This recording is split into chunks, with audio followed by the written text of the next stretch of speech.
jam geno waali fini wiyete men ñande Mawbaare nogas jeetati Jolal ujune ɗiɗi e nogas e tati ina hawre 14 hoddayru ujunere temen nayyi capannayyi joyi fergo ñalngu jeytare wonti ñalngu sunare ñande nogas e jeetati Jolal ujunere temedde jeenayyi capanɗe jeenayyi laamu leñam leñameɓe Muritani wari nogas e jeetato he koninkoɓe ɓaleɓe ngam mawninde jeytare leydi Muritani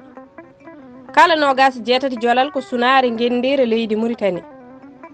eɗen dewna hen yimre inal nde lamtoro Sall Abdoul Toksel mo dulmaji demɓe inal min jafotako ete min jejjitta ɗe golle bonɗe ɗe ɓoyde majjinta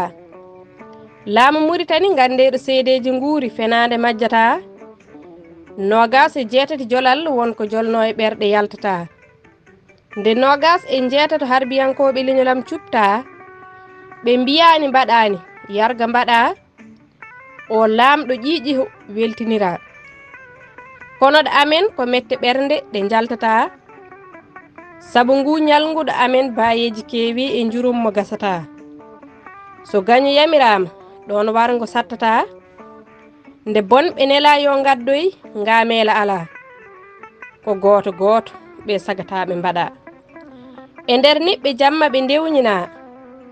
ɓe ina piya ɓe ina petta ille wona yimɓe deggina gande noon min deƴƴata ete on deƴƴata so wona nde ñawore e dow gonga lelna ha aduna seedo ɓaleɓe belto ɓiɓɓe leydi gande rawandu so gatata ŋurata laaci mum yaɓɓede jombata gande woni ndimago ko timminde aadi mum ɗo wellitare ala wasa janfade leñol mum saabu janfa nafata ɓaleɓe leydam nde haare gande ko enen ndendi ɗum heppere ala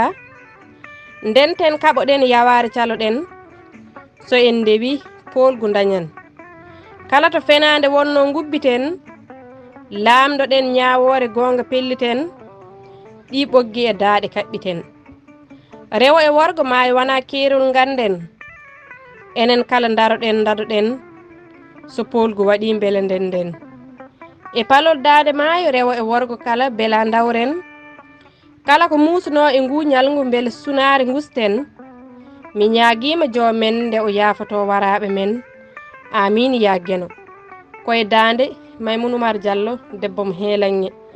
Duɗal Pulaar Murtuɗo Joob yo jaam ñallu ñallen e nder hen